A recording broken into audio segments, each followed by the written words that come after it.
Salam Bapak Ibu semua yang terkasih. Hari ini hari Minggu tanggal 25 Mei 2025. Renungan kita berjudul Tidak Boleh Serakah.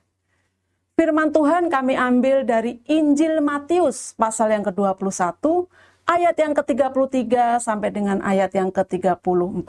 Demikian bunyi firman Tuhan. Dengarkanlah suatu perumpamaan yang lain. Adalah seorang tuan tanah membuka kebun anggur dan menanam pagar sekelilingnya. Ia menggali lubang tempat memeras anggur dan mendirikan menara jaga di dalam kebun itu. Kemudian ia menyewakan kebun itu kepada penggarap-penggarap lalu berangkat ke negeri lain. Ketika hampir tiba musim petik, ia menyuruh hamba-hambanya kepada penggarap-penggarap itu untuk menerima hasil yang menjadi bagiannya.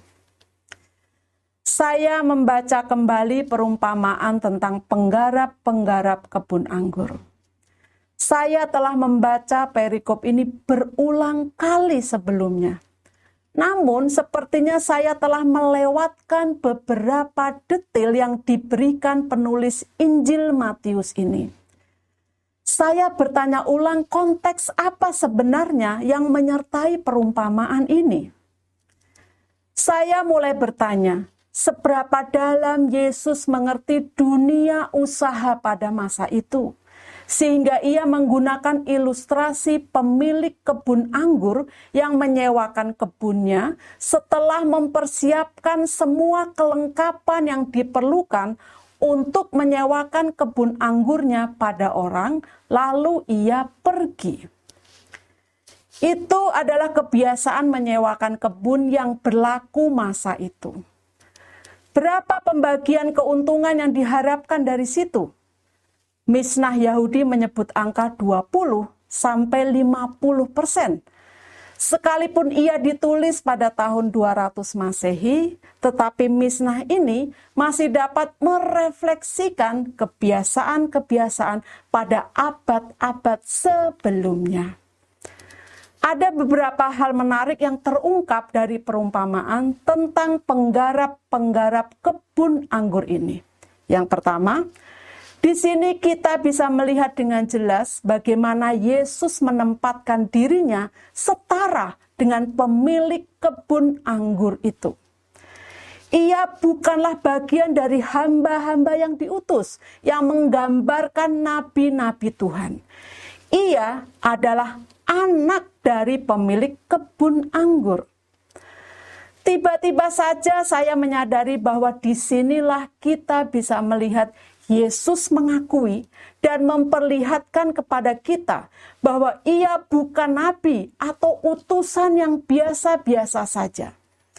Yesus tahu ia adalah anak Allah, bukan sekedar hamba suruhan.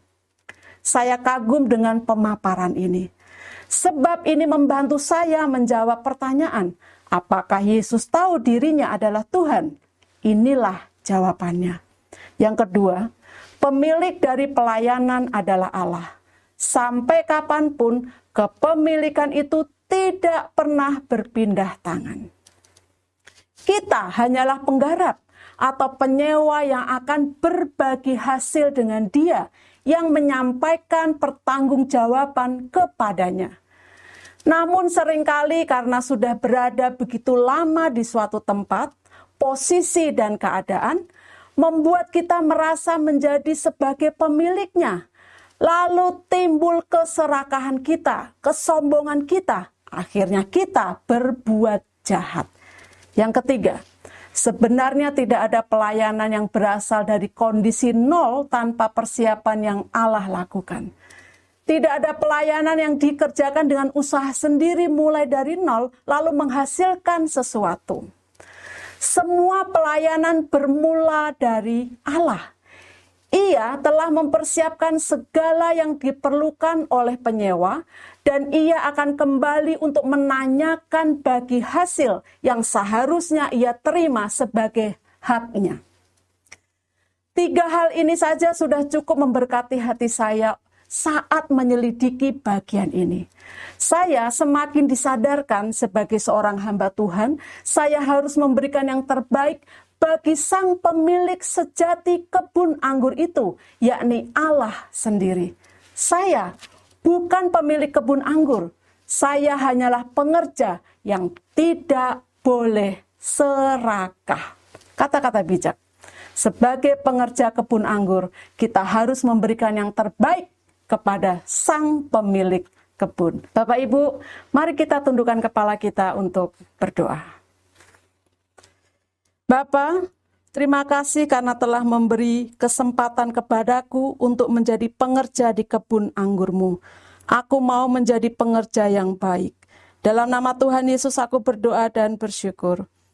Amin. Puji Tuhan, kiranya renungan hari ini menjadi berkat bagi kita semua. Tuhan Yesus memberkati.